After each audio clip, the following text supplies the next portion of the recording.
Hello, so good evening. Welcome back, scholars. I hope everybody had a good day today.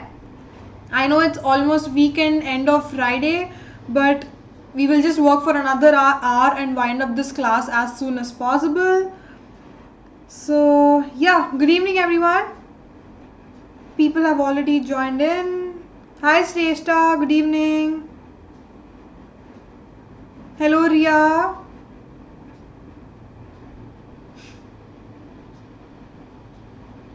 Good evening, good evening.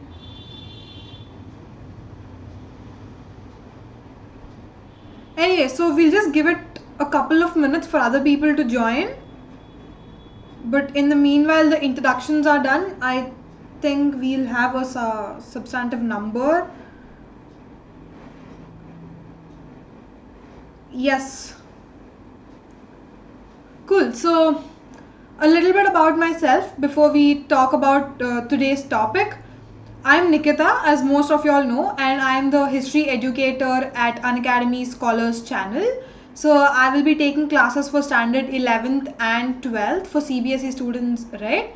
So I have recently graduated from Ashoka University with a bachelor's degree in history and also a minor in political science.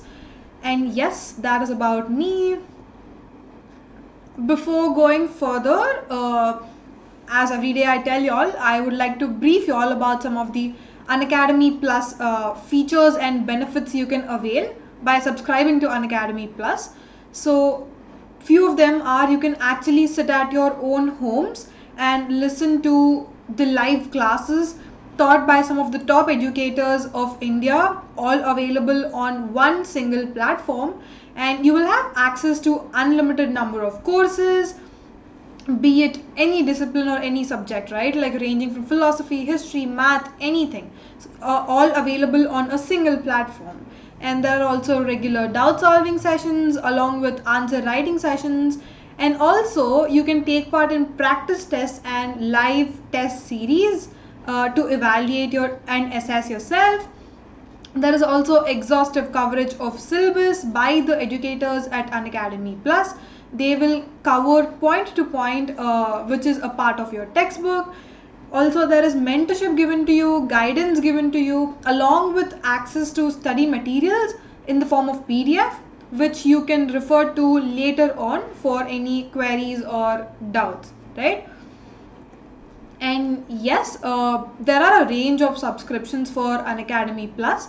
As you can see on the screen, there are almost 5 categories, right? The first is 6 month, the next is 12, next it's 15, 18 and 24, right? So the prices are clearly visible here on the screen. So the one catch here is that the longer period of time you actually take a subscription for, the more beneficial it's gonna be for you, because at the end of the day you can save a couple of bucks for yourself if you do that. And yeah, apart from Unacademy Plus, Unacademy also has iconic subscriptions. Here the features are even better and greater than Unacademy Plus. For example, like you'll be given personal mentorship, like there's one personal mentor given to you and you can literally approach him or her for any doubts or queries you have. Also, there are live doubt solving sessions along with weekly reports given to you, assessing your last week's performance so that you will know where you stand and which areas to improve on. Also, there is direct parent connect and also study planners given to you, right? And the pattern or the subscriptions are similar to Unacademy Plus for Iconic as well. As in, like, the durations are same. It's 6 months, 12 months, 15, 18 and also 24 months. So here again the prices are very much visible on the screen.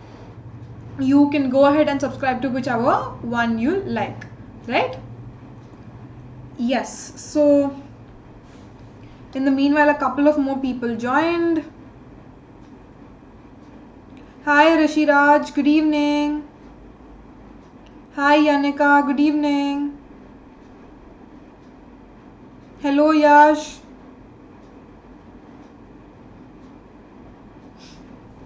Anyways, so we will be continuing chapter 4 today. Yesterday we've talked basically about the introduction of chapter 4, and we've also talked some elements of it like Sanchi Stupa and all, right?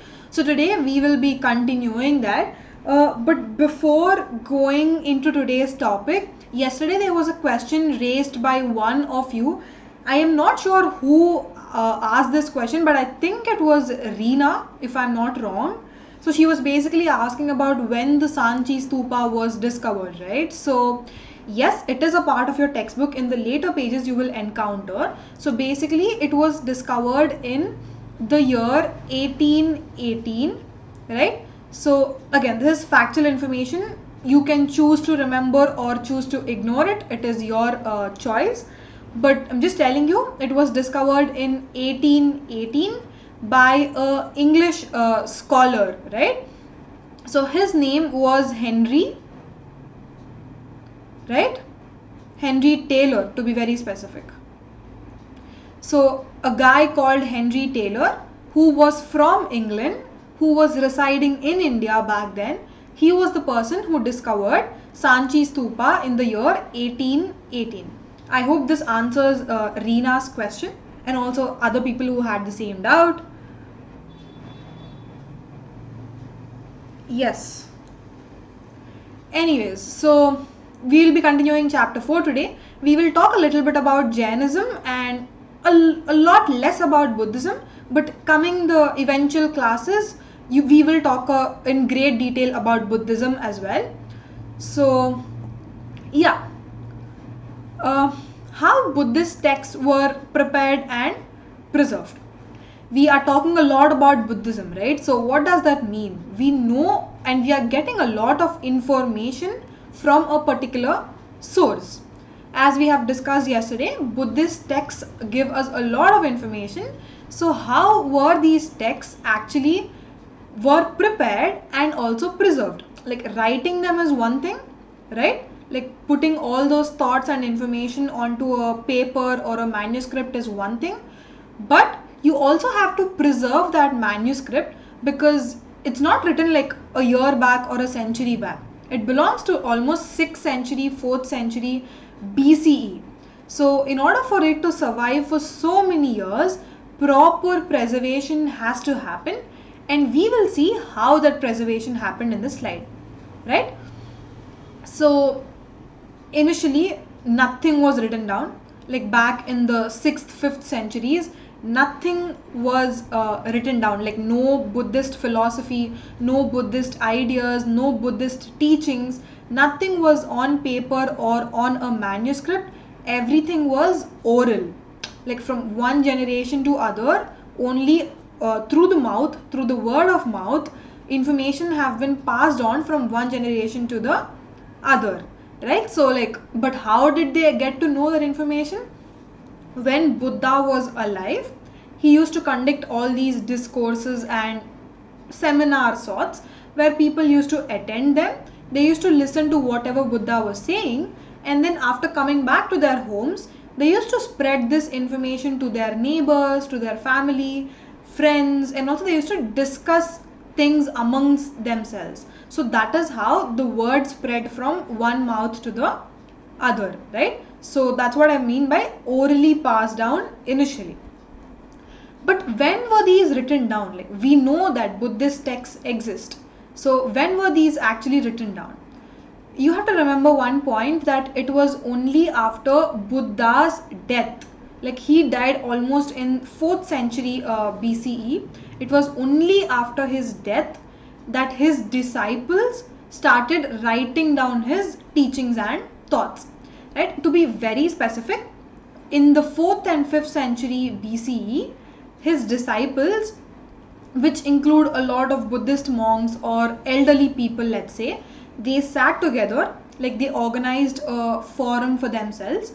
And where did they organize this? They sat at a place called Vesali. Vesali is nothing but Vaishali, which we often use the term Vaishali, right? So this is in present day Bihar.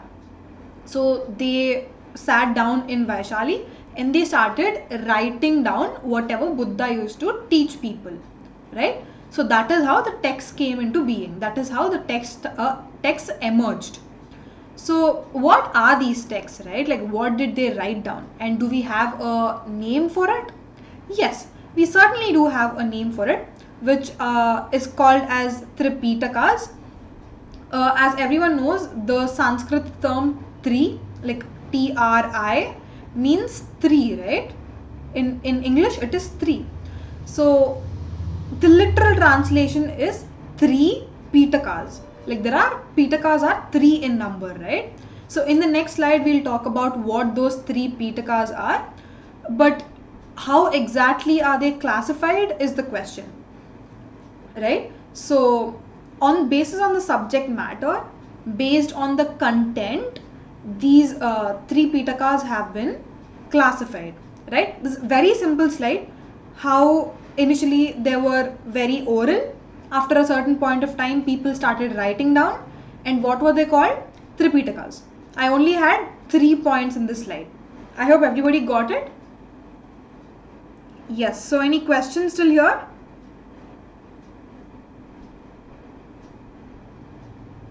Okay.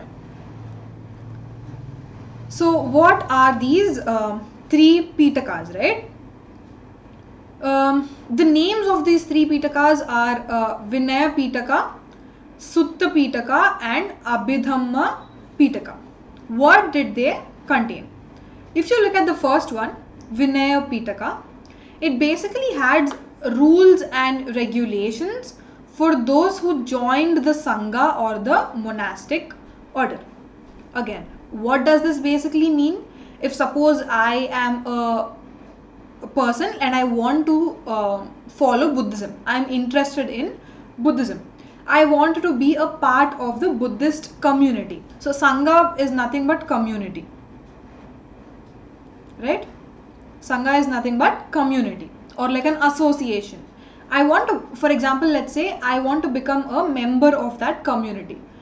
There are certain rules and regulations I'm supposed to follow in order to be a part of that community, and Vinaya Pitaka specifically mentions what these rules and regulations are for me to follow in order to join the community, right? So that is the content of Vinaya Pitaka. The next is Sutta Pitaka. Coming to Sutta Pitaka's content, it basically had Buddha's teachings. Very simple. Buddha had a specific, like philosophy or specific ideas or thoughts. All these were mentioned as a part of Sutta Pitaka. Very simple. The last is Abhidhamma Pitaka. Again, these had philosophical matters. Like yesterday we were talking about what philosophy means, right? Like your whole existence, like your life as an existence in itself is a philosophical question. Like, how was I born? When am I going to die? Or like after I die, is there a rebirth? Or if there is no rebirth, where will I go? Or if there is a rebirth, what will I be born as in the next birth? Like all these are philosophical questions, right? So all the philosophical matters are a part of Abhidhamma Pitaka. So these three and the contents of what those texts are, we have talked about till now. So again, factual information here. Every Pitaka had a lot of chapters, subtexts and individual texts inside them. Very simple point. And you also need to realize that these three Pitakas are not the only Buddhist texts we have. Later on, as the time passed by, many Buddhist scholars started commenting on all these Pitakas, right? Like they were telling, okay, fine, whatever this Pitaka mentioned is good, we are supposed to follow them. Or some people critiqued those Pitakas. They said, no, whatever Pitakas are saying is wrong. Or something like that. Basically commentaries, right? So many Buddhist scholars started writing or responding to these Pitakas. So that is about Pitakas. Any questions till here?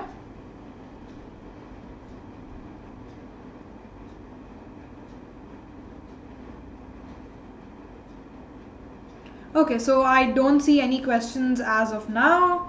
But if you all have any, please put them down in the chat box. It can be related to anything, guys. Even in yesterday's syllabus, If you all didn't understand any point, just put your question down. I will quickly answer it.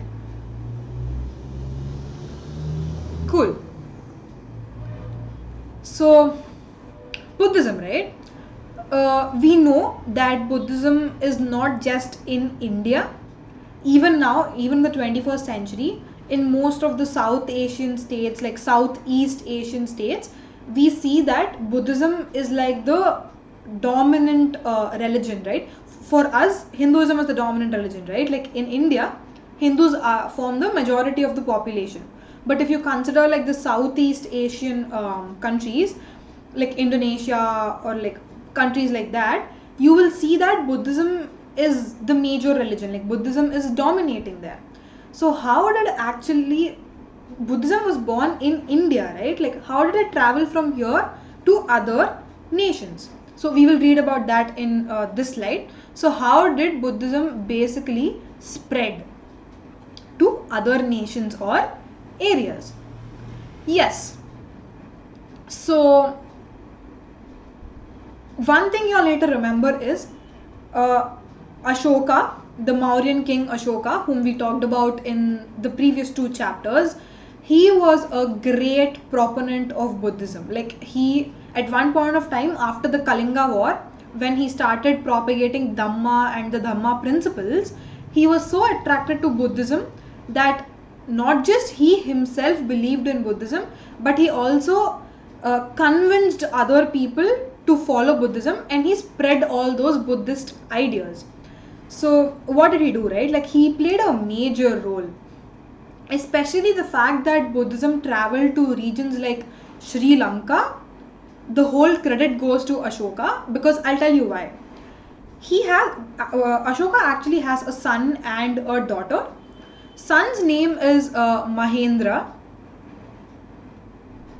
and he also had a daughter who is called as Shungamitra. Again guys, don't get confused between Shungamitra and Pushyamitra Sunga. Again, giving a broad clarity, Shungamitra is the daughter of Ashoka. Pushyamitra Sunga is the military general of Mauryans who revolted against the Mauryans and established the Shunga dynasty. Right? So don't ever get confused between these 2 names. So what was I saying? Yes, Ashoka had a son and a daughter, Mahendra and Shungamitra. He sent these 2 people. He sent his own son and daughter to Sri Lanka to spread the message of Buddhism, right? Like, so that is how much he was invested in spreading Buddhism to different regions of the Indian subcontinent, right? So that is how Ashoka played a major role. So yes, so Tripitakas were native to India, right? Like in the Indian subcontinent, Tripitakas were written by disciples of Buddha. But once it traveled to Sri Lanka, there also the Sri Lankan scholars were interested in writing Buddhist texts, and that is how 2 popular texts called Deepavamsha and Mahavamsha came into existence. So all these Sri Lankan scholars, they came and sat together and they started writing about Buddhism. So what did they contain basically? They contained biographies of Buddha mostly, or they had regional histories of Buddhism. Like for example, if you consider Deepavamsha, right? Like Deepavamsha was written by Sri Lankan scholars in Sri Lanka. Sometimes it might talk about Buddha's life. Sometimes it might tell us that, you know, like in this particular region of Sri Lanka, Buddhism was followed like this, or a king in Sri Lanka followed Buddhism, or something like that. Like regional histories related to Buddhism was the content of Deepavamsha and Mahavamsha. Again, Deepavamsha is a Sanskrit term which literally translates to the chronicle of the island, right? So what does Deepa mean? Like Deepa or Dvipa, all these are terms for island. So Deepavamsha means the chronicle of the island. In the same way, Maha means great, right? So Mahavamsha means the great chronicle. Again, these are very literal meanings. You don't need to remember them. Yes, so I talked about the content. The next thing is in what language were these texts compiled, right? So originally, when it started out in the 4th, 5th century BCE, all these texts were written in Pali, which was the common people language back then. But as time passed by, all these texts were also written in Sanskrit. So Pali and Sanskrit are two main Indian languages in which the Buddhist texts were written, right? So that is a little bit about the spread of Buddhism to other nations. Any questions still here? Okay, so Lakshay joined. Hi Lakshay.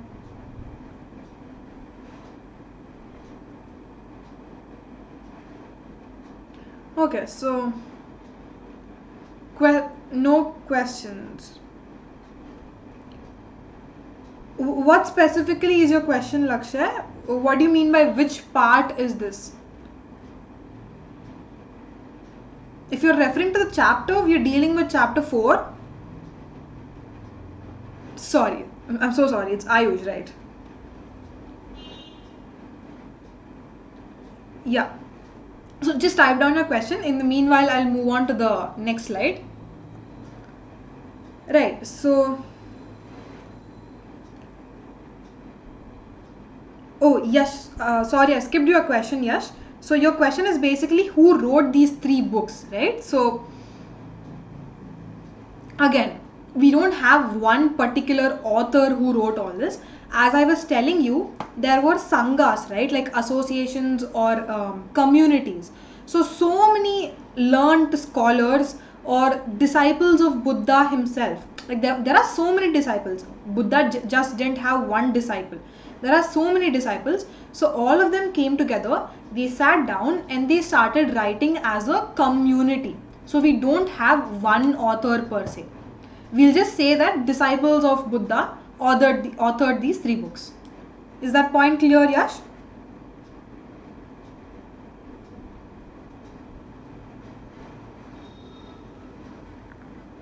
Okay, cool. So it's not just Sri Lanka, right, where the Buddhism spread.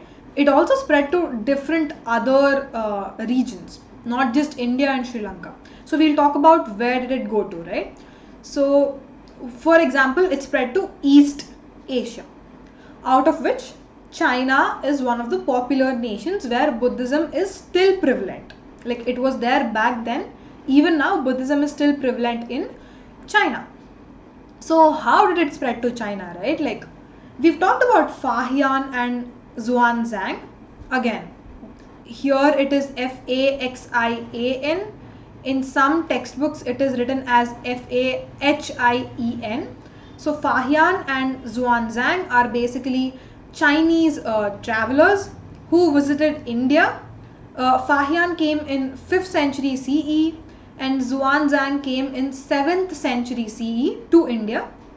So whenever they came to India, they actually came on a religious purpose. Like they came to India in search of Buddhist texts, so that their main intention was they could take all these Buddhist texts back to their original country, which is China, and then they could sit down, aram se they could translate it to their language, because everybody in China can't read Sanskrit or Pali, right? Like these texts were in Pali and Sanskrit. Only if it is translated, then the Chinese people can read it. So scholars like Fahian and Xuanzang helped in this translation process, right? So that is how it spread to China. And it's not just the Chinese efforts, but in Indian Buddhist teachers also, they travel to different areas, like let's say Indonesia, Malaysia, Singapore, Laos, Vietnam, Thailand, like n number of places. Indian people traveled, and what is the purpose for their travel? Because they wanted to spread the teachings of Buddha, like disseminate the teachings of Buddha, right? So it happened both ways. People from other areas are coming to India to learn about Buddhism, people from India are also going to other places to teach Buddhism to other people, right? So I hope that point is clear. Yeah. So what happened to all these Pali and Sanskrit texts, right? Like they were written, obviously they were written in the form of manuscripts, but they also have to be preserved. Like I was talking about how important the process of preservation is for us to read about it, right? So they were actually preserved in the form of manuscripts for several centuries, for almost like 2000 years in monasteries. There are so many Buddhist monasteries in different parts of the Indian subcontinent. So in these monasteries, all these manuscripts were preserved, right? Not just Indian subcontinent, but also parts of Asia. To whichever place this Buddhism spread, in all those places, all these texts have been preserved. Again, modern translations, right? Like originally, as we have talked about it, how the texts were only in Pali and Sanskrit in India, and later on Fahian and Xuanzang translated it to Chinese language, which is basically Mandarin language, and then it also, the same thing happened with Tibetan language as well. But in the present day, not all people are aware of all these 4 languages, right? Like for example, I don't know any 4 of them. So, and if I'm a scholar and I want other people to read these texts, what I will do is I will take one Pali text or Sanskrit text or Chinese or Tibetan text and then translate that to my local language so that my people can read. Like people who doesn't know any of these 4 languages will read the work I have translated. So that is how modern translations happen. Their source are these 4 language texts. Any questions till here?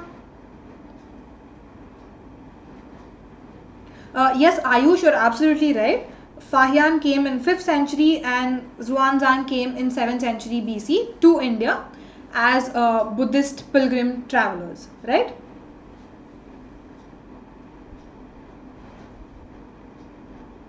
Cool. So that is a little bit about the Buddhist texts in particular. We will be talking a lot more about Buddhism in the coming days. But for today, let's turn on to a source 3 in your textbook. It obviously a source box, which is titled as Fatalists and Materialists. Again, conceptual terms, very technical. We'll just have like a brief overview of who these fatalists and materialists are, right? So yesterday when we were talking about different schools of thoughts or sects existing in 6th century BCE, we have come across a specific number 64, like how there are 64 schools of thoughts, right? So fatalists and materialists are a part of these 64, just like Buddhism and Jainism are, right? So we'll talk about materialists first. A person called Charvaka, he's also called as Lokayata. Like a human, he has 2 names, Charvaka and Lokayata. And following his name, Lokayata, these sect people are also known as Lokayatas. Like his name itself became the name of the school of thought. So he founded this sect basically called as materialists by us Gen Z kids or by the historians or scholars. So what is their philosophy, right? Like literally they believed that material is everything, like a physical form is everything. They rejected all these abstract ideas, right? Like they rejected the notion of an afterworld. Like they thought once you die, there's nothing beyond death. Death is the last thing. And they didn't believe in karma either. They didn't believe in moksha or salvation. They in fact challenged all these Brahmanical texts. They challenged all the authority of these sacred scriptures, Vedas, and also the immortality of self. What does immortality of self mean, right? So we'll just talk about what mortal is and what immortal is. Very simple English words. Mortal basically means it has an end to it. At some point of time, something will definitely end. For example, human life. We will die eventually at one point of time. But there is another concept called immortal, which does not have an end. Like it is forever, like everlasting.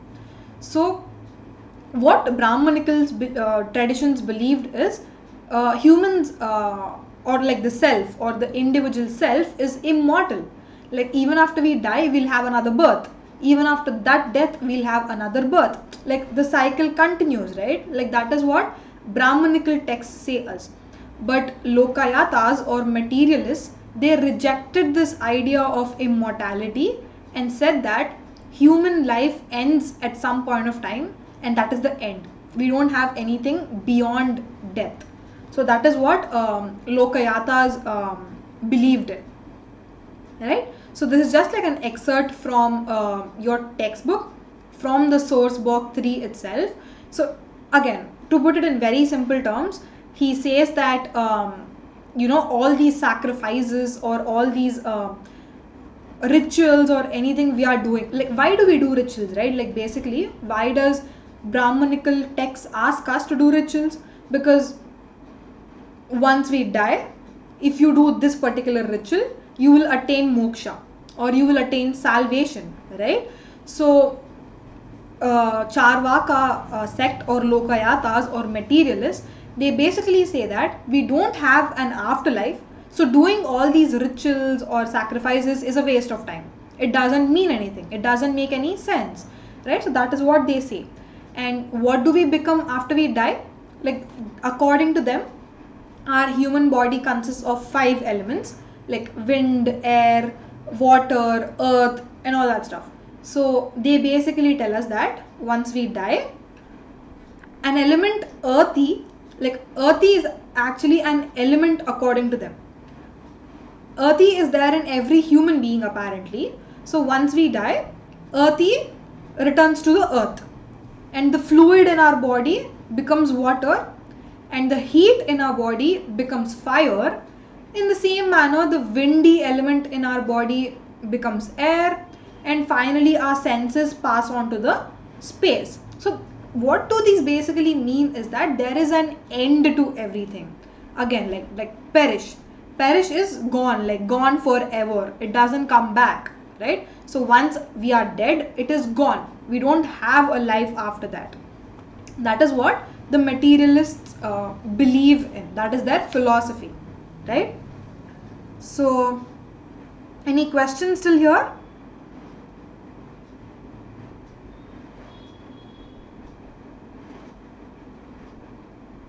You're absolutely right, Ayush. Exactly. You just summed it up amazingly well in one sentence. Guys, just look at Ayush's comment. It is exactly the same thing I am getting at. Yes. So, but again, I will reiterate my points on fatalists as well. So, fatalists are basically these Ajivikas, like the sect is called Ajivikas. They believed that anything you do in life doesn't have to do with anything. Basically, all your activities, everything with your individual self is predetermined. Like even before you were born, everything is predetermined. Like suppose you want to become something. Let's say you want to become a doctor, right? You want to become a doctor, but God did not predetermine a doctor occupation for you. Instead, God thought that He wants to make you an engineer, let's say.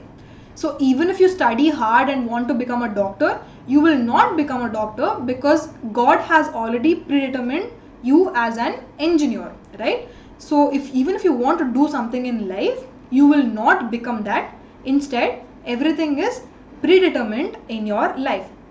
That is the one basic concept which Ajivikas believe in, right? Like everything is predetermined in life, right? So again, another fact, who was the founder of this sect? Its founder was Goshala Maskari Putra. He is also known as Gosala Makali Putta, right? So whenever you see words like Putra, it is Sanskrit. If you see words like Putta, it can either be Pali or Prakrit or stuff like that, right? So right, so founder was Goshala Masakari Putra. Again, if you look at this same excerpt from your textbook again, like whatever I just told you all, right? If you all want to become something, you will not become that unless it is predetermined. That is exactly the point I was trying to make here, right? Yeah. Any queries still here?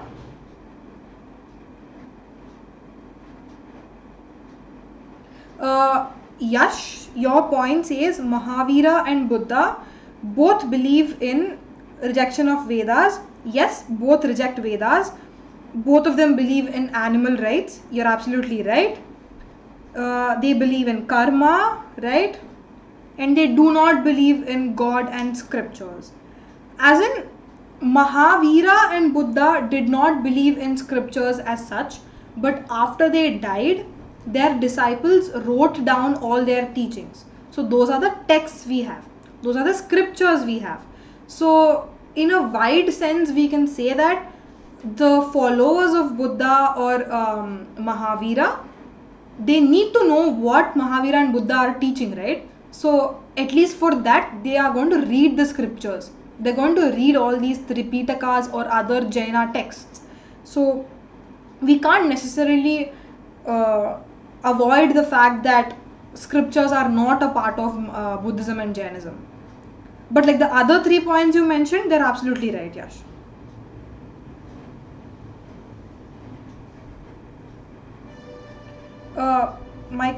Okay, wait. Is they both are same in these points? Yash, if I haven't answered your question or the doubt you had, can you please reframe your question?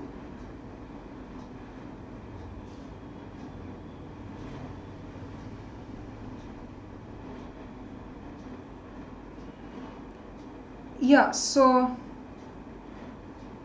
I will get back to it, Yash, but can you please reframe it, because I'm not sure what you meant by both are same in these points. Yeah, so we will move on. In the meanwhile, oh, okay, you understood. Good. Good. Yeah, so finally, we will be talking about Jainism, how Mahavira came into being, and stuff like that. So, as to start off, one point we need to understand is that Mahavira is not the founder of Jainism. Like, we know that Buddha was the founder of Buddhism, but never get confused that Mahavira was not the founder of Jainism. The founder of Jainism was Rishabh or Adinath. Again, factual information, not a part of your textbook, but if you want, you can remember those names. The founder was Rishabh or Adinath. In fact, it was 1000 years before Mahavira was even born. Like, Mahavira was born in 6th century BC. But Rishabh or Adinath, who was the founder of Jainism, he was born almost 1000 years before Mahavira. So definitely we can't consider Mahavira to be the founder of Jainism, right? So that is one important point you need to consider. Yes, so basic reason, because there are few people before Mahavira, the philosophy of Jainism already existed in North India before he was born, right? I'm being very specific here. I'm not talking about India, I'm talking about North India. Like, the Jainism philosophy was there in North India before before Mahavira was born, right? So his original name was not Mahavira. His original name was Vardhamana. Like when he was born, his parents named him as Vardhamana. But after a while, like after he attained all this enlightenment and all that stuff, he later came to be called as Mahavira, which literally translates to great hero, right? So that is how his name Mahavira came into being. Right, so it is not just this one teacher or one Jaina philosopher who was there before Mahavira. In fact, there were 23 other Tirthankaras or like Jaina teachers, right? Like we call those Jainism teachers as Tirthankaras. Again, very important word you need to remember. There are 23 other Tirthankaras before Mahavira was even born, right? So what did these 23 people do? They guided men, women and also children in the right path of life, right? So yeah, but why did Mahavira become so important or so significant, right? Like we obviously know that there are 23 other people before him, but the fact that Mahavira became so important is that he was the actual one who put in a lot of effort and gave like a substantive definition or meaning to Jaina philosophy, and he also made efforts to spread the religion, right? So that is why Mahavira is given a lot of credit and significance. Yes, so again, factual information, he was born in Vaishali, Bihar. His mother's name was Trishala, his father's name was Siddhartha, right? So that's a little bit background information about who Mahavira was, right? Yes, so any questions still here? Yes, you heard it right. Mahavira was not the founder of Jainism. I know people get confused with this. Usually we don't know about all these 23 Tirthankaras. That is why we kind of assume that Mahavira was the founder of Jainism, because like we also celebrate Vardhaman Jayanti, right? Like celebrating his birth anniversary. It's very common to have this assumption that he was the founder, but in reality he was not. Right. So Ayush, yes, there was a slight mistake in the thumbnail thingy. It is part 2, like this is just the second day we are discussing about chapter 4, but thumbnail says part 3. I'm sorry about that. I will ask the management to correct it.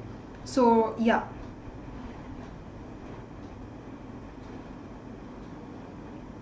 Okay, Yannika, you have a query about, not a query but like a concern for board examinations, right? Honestly guys, yesterday the sample paper was released, right? So in the morning today I went through it. MCQs guys, like y'all don't even have to like put up like write something on a paper. It's just MCQs. It's gonna be very easy. I've had a look at the paper. If y'all have time, just go through the paper once. Like all these doubts, concerns, like anxiety y'all have, it'll just be vanished in one go. Like that is how easy the paper was. So don't worry about it. Again, I wanted to ask you all something regarding the sample papers itself. I thought I'll ask towards the end, but now the topic has anyways come up. I'll just ask you all. So I am thinking of doing a sample paper, like discussing sample paper in the class one day. So now that the sample paper is out, y'all want me to do that discussion like now or like probably tomorrow, or y'all want me to do it once the chapter 4 is over? Just put your preferences in the chat box so that I will know when should I do the sample paper. Like in the coming days, in the next 2-3 days, or y'all want me to do after the chapter 4 is over? I was thinking after chapter 4 is over because like there are questions from chapter 4 also in the sample paper. So once you know what the chapter 4 contains, then it'll be easier for y'all to attempt those questions, right? So yeah, is it after chapter 4 or tomorrow? Just put down your options choice in the chat box. Okay, so Ayush says after chapter ends, so does Yannika. the preference is after chapter 4, which aligns with my thought as well. So yes, we will do it after chapter 4, don't worry. Yes, so Yanika, I hope your concern will be not too much of a problem in the coming days. Once we solve the question paper or like the sample paper, you yourself will understand how easy the paper is. I'm pretty sure if you listen to all of the lectures properly and have like a quick revision before examinations, you will definitely ace your exams well, guys. Yes, I think the account name is Kirti, right? Yeah, Kirti, you're right. Mahavira was the 24th Tirthankara. The first was Rishabh, who is also known as Adinath. Yes, Ayush, the 24, if you all want another additional information and if you all want to remember something, the 23rd Tirthankara is known as Parsvanatha.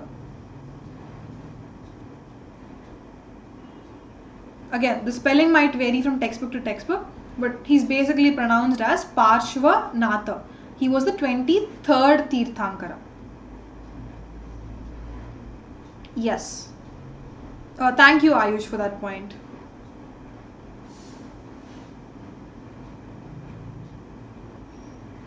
See, Yanika, look at your classmates responding. Ayush, Kirti, like they had a look at the question paper, right? Like they're saying it's very easy. In the same format, your final paper, like the term paper, is also going to be. So you really don't have to worry about how you're gonna solve those questions, right? They're very easy. So don't worry. Good job, guys. Like whoever has already had a look at the paper and tried to solve it, good job. Amazing.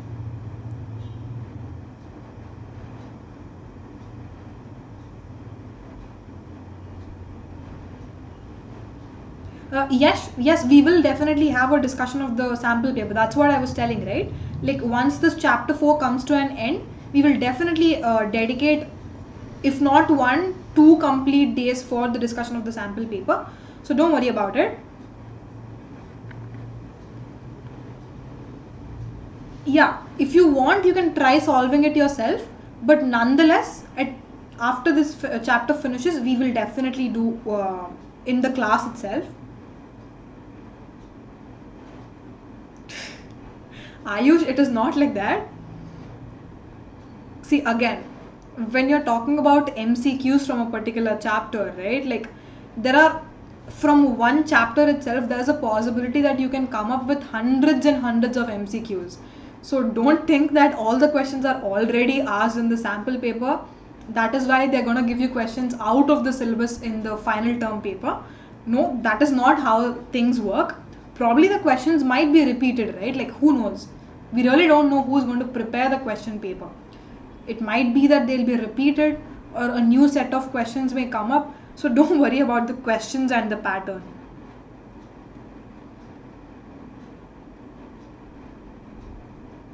Anyways, so if that is the end of the questionnaire, we can move on to the next slide. Yeah. So we had like a brief intro or like a background to who Mahavira was. We'll delve deep into the Jaina philosophy now. So what did Jainism entail, right? Like, or what did it teach? There are n number of what do you say, like points or concepts under the Jaina philosophy. We'll just have a quick look at some of them, like some major important points. So the first one being, according to the philosophy, Jainists believe that everything has life, including stones, rocks, and water. Like it's not just the human beings who have a life, but even non-living things like stones, rocks, waters, plants, animals, like everything. There is life inside every element on this earth. That is what Jainism, like Jain people believe. And the second one is they always believed in the concept of ahimsa, like don't harm any living beings, especially humans, animals, plants, and insects. And the third one, like the fact that even today, even in the 21st century or the 20th century, we look at philosophers like Gandhi and people like that, right?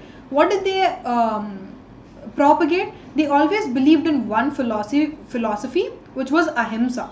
So the Jaina philosophy or the Jainism religion was the first in the Indian subcontinent who actually came up with this concept of ahimsa, and that is prevalent even today. For the past 2000 plus years, this concept of ahimsa is there in the Indian subcontinent because the Jainism discovered that concept, right? So it just left a mark on the Indian thinking as a whole, right? So again, another philosophy is that whatever you do in your life, basically karma, if you do bad things, you will be born as something bad in your next life. If you do good things, you will have a nice birth after death, right? And definitely they do believe in birth and rebirthing, and how you are born or the cycle of birth and rebirth depends on what you do in your human life, basically karma. And certain other points like asceticism is basically living up giving up all the worldly pleasures and basically becoming a monk. Like asceticism is a monk or a sage, right? So penance is basically meditation. If you do immense meditation for hours and hours and days together, it is possible that you might become a monk. And it is only then, if you become a monk, only then you will free yourself from the cycle of karma. If you want to escape this cycle of birth and rebirth and all that stuff, you need to perform meditation, which is penance, and attain asceticism, right? So how can this be achieved? Only by renouncing the world. What does renouncing the world basically mean? You don't have to indulge yourself in any worldly pleasures. Like, let's say, like we can relate to what are the worldly pleasures, like partying, going out on weekends, hanging out with friends, get-togethers, like all these are worldly pleasures, right? So Jainism philosophy says, instead of looking at all this, just give up all of them and start meditating. Then you can escape from the cycle of karma, and that is how you will attain moksha or salvation. That is what the Jaina philosophy says. And the last point being, once you become a Jaina monk or a nun, like monks are basically males and nuns are basically the females. So once you become a Jaina monk or a nun, you're supposed to take 5 vows. Vows are basically, how do I put this? Like 5 promises, let's say, right? So what are those promises? You need to promise that you will not kill anybody, like any living creature, not just humans, right? It can be animals, as small as like a mosquito. You're not supposed to kill. You're not supposed to steal anything. You're not supposed to lie. You're also supposed to observe celibacy. Celibacy basically means not marrying. You're not supposed to marry. You're supposed to be like a brahmacharya or brahmacharini for life. And the last thing is, you're also not supposed to possess any property, right? So all these 5 promises you're supposed to make in order to become a Jain monk or a nun. So these are some of the points of Jaina philosophy. But before moving on, any questions?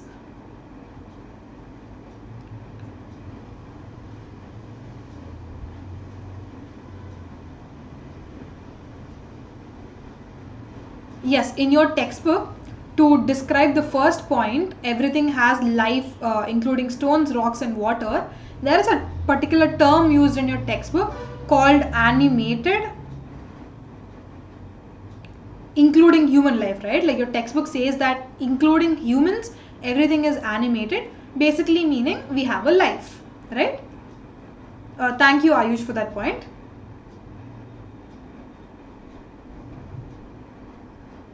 Yes, Lakshay. Yes, Ayush, that's what I basically mean. Celibacy is, to be very specific, it means sexual abstinence.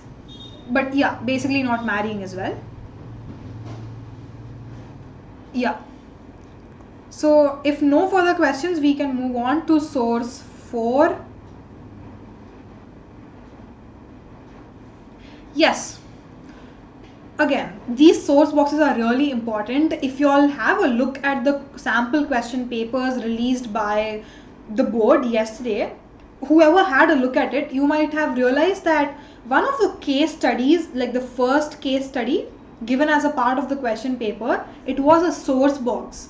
So now you all realize the importance of source boxes, right? Like they are really important.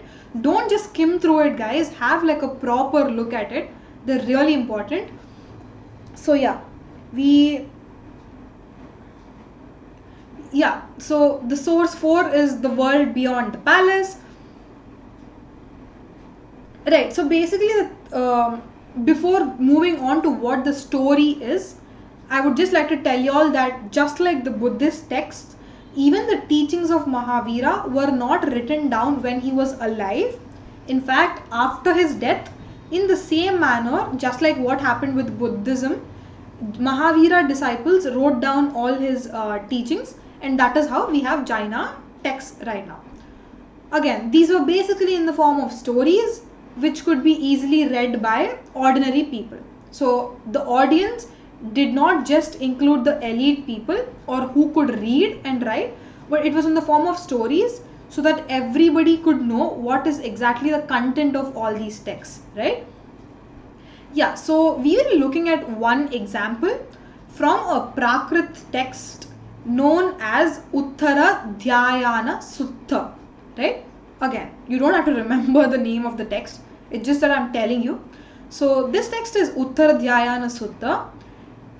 From this, we have an excerpt from the textbook in the source box, which describes a queen named Kamalavati who tries to persuade her husband to renounce the world. Like she's basically asking her husband to give up all these worldly pleasures and to renounce the world and attain salvation by meditating, right? She's trying to convince, like she's in the process of convincing. So what does she exactly tell? Like if you look at what she says, it's very tempting for a person to be convinced by her. Like that is how good she was at convincing, right? So if you look at like line to line here, she says that even if all the treasury or money or wealth on the earth, even if everything belongs to you, still at the end of the day you will not be satisfied, right? You want more and more. Like the human psychology or the human tendency is as such that you always want more and more, like that greedy nature, right?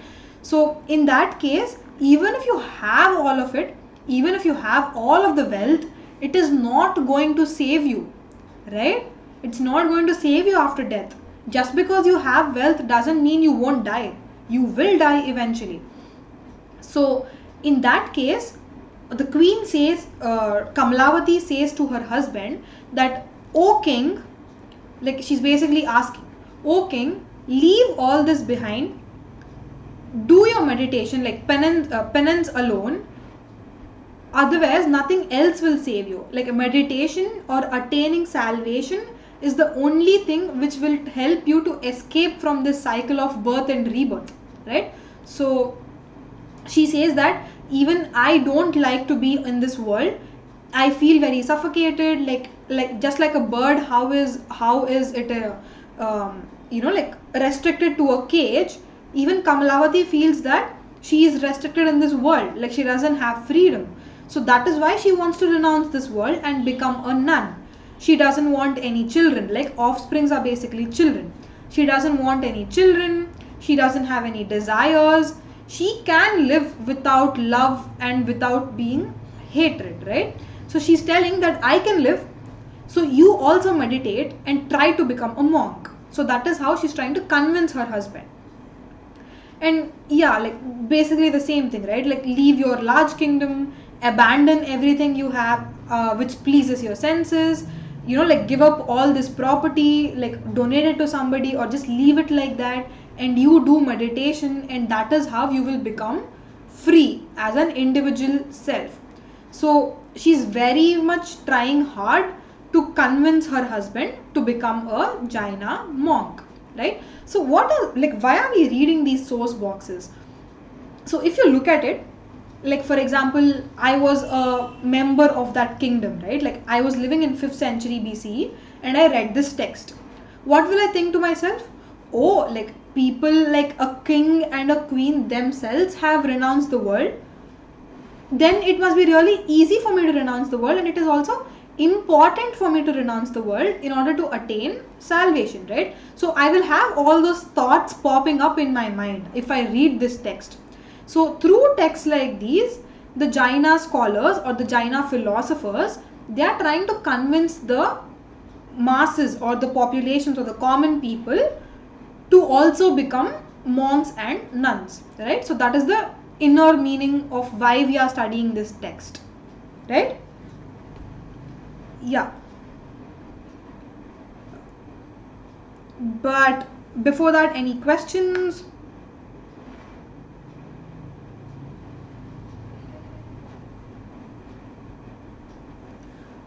Again, somebody is asking about the Bihar board ka syllabus. I don't know about the Bihar board, so you'll have to check it up online, guys.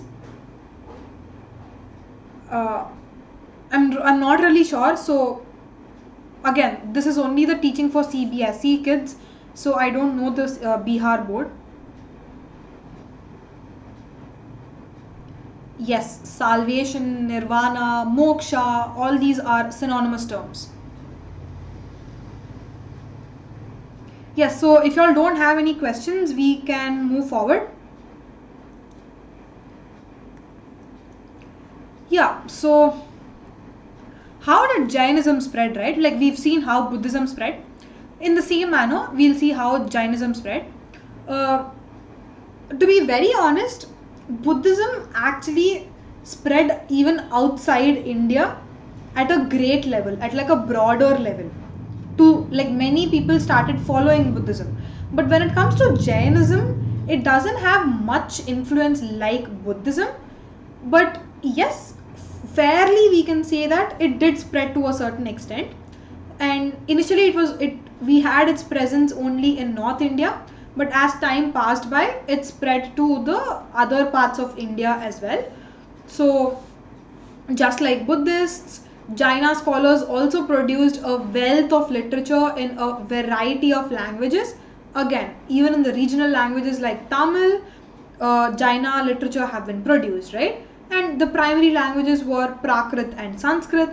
I'm just skimming through the slide because whatever is written on the slide is pretty much easier, like nothing conceptual to discuss about, right?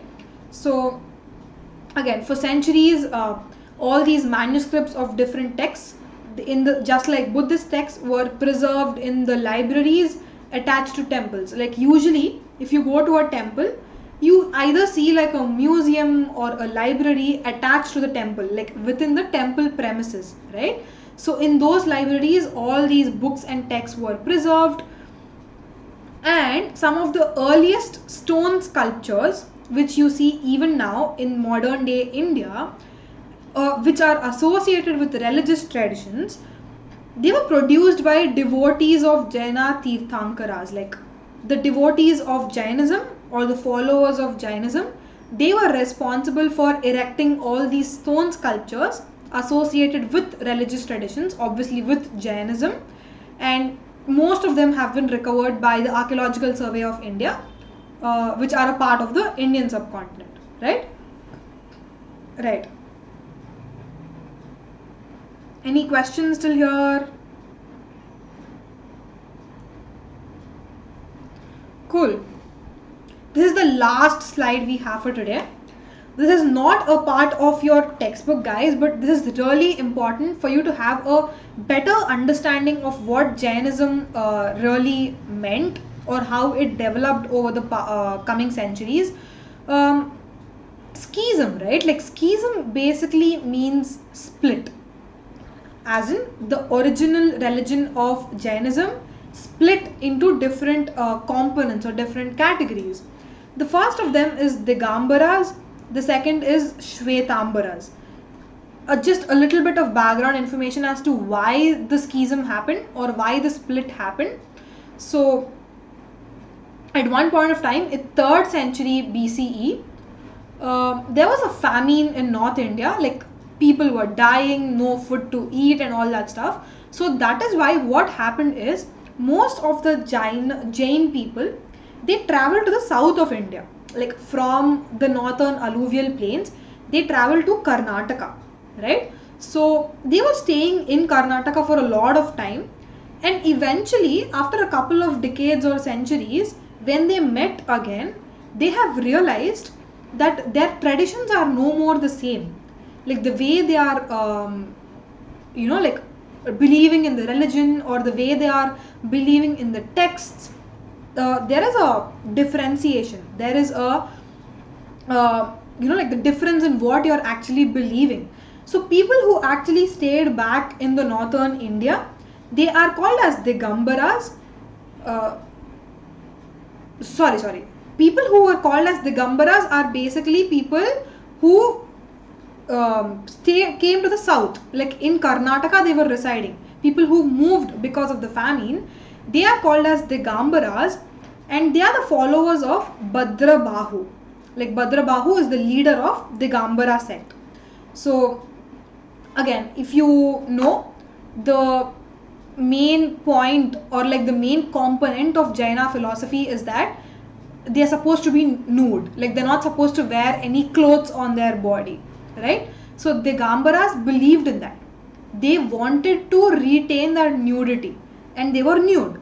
But on the other side, another sect called Shvetambaras, whose leader was Tulabhadra, who stayed back in the north even though there was a famine, they started wearing white garments, like they started wearing white piece of cloth to cover their body, and that is how the differentiation started.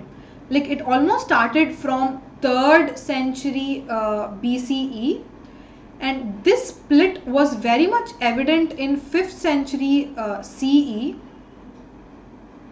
right? So almost for 3 and 5, 8 centuries, this debate about schism or split was happening between Digambaras and Shvetambaras because of the fact that they dress, because of the way that they dress, and also because of some other things like the texts and all that stuff. So there are certain factors as to why the split happened, but just remember that the split happened, and one sect is Digambaras and the other sect is Shvetambaras, right? So that is it we have for today's class. That was supposed to be like the last slide for today, right? That was the last slide. But also remember that even Digambaras and Shvetambaras further got divided into various other sects, which is not a part of the syllabus, which you will learn about in the further classes if you all ever take history there. So yes, if you all have any questions until now, please put them down in the chat box. I will quickly reply to them. Or any other questions related to anything. If not in the chat box, after this live ends, you can put them down in the comment section, for which I will reply to. Yeah, in the meanwhile, I'll sum this up. If you all have any queries, just put them down. So yeah, going back to the beginning of the class where we talked about the Unacademy Plus and Unacademy Iconic subscriptions, if you all ever want to subscribe to any of them, you all can use my code TUM10 and get a 10% off straight away, right? So that is that. And also, if you all like the content of these videos and if you all want more of these, please like the video, share it as much as possible, and also comment down below with any suggestions, questions, queries you all have regarding anything, and subscribe to our channel Unacademy. Thank you so much guys for tuning in today. I really appreciate it, and I look forward to see you all tomorrow in the class at the same time, 6 p.m. to continue this chapter, right? We'll be talking about the further cultural developments happening between 600 BCE to 600 CE, right? Okay, so a little comments here. Ayush, obviously I can go in the order, I can't skip the order. So after chapter 4, I need to do chapter 5, and then only 6 and 7 will come into place, because again, we're talking about like Indian history, right? Like it has an order. So if you skip the order in between, it's really difficult to understand the further concepts. So that is why maintaining the chronological order is really important. But yes, I will try to like go a little bit faster if that is what you all want. What do you mean by 5th is not coming?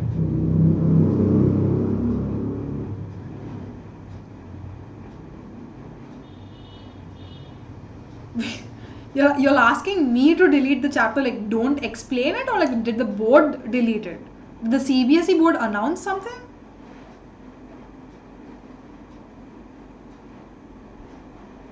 Because I haven't heard anything like deletion of chapters from the syllabus itself.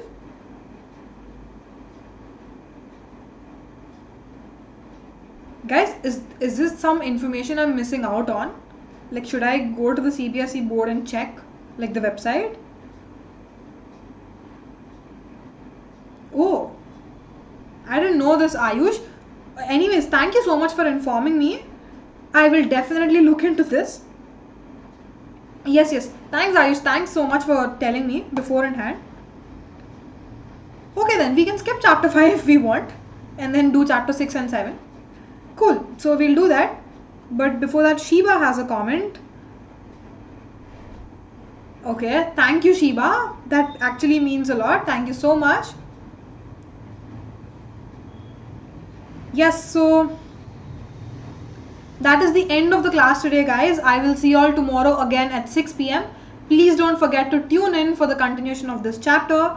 I hope to interact more with all of you all tomorrow. Have a good evening until then. Right?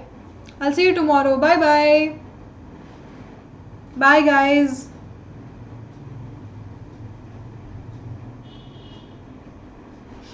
Bye. Bye, everyone.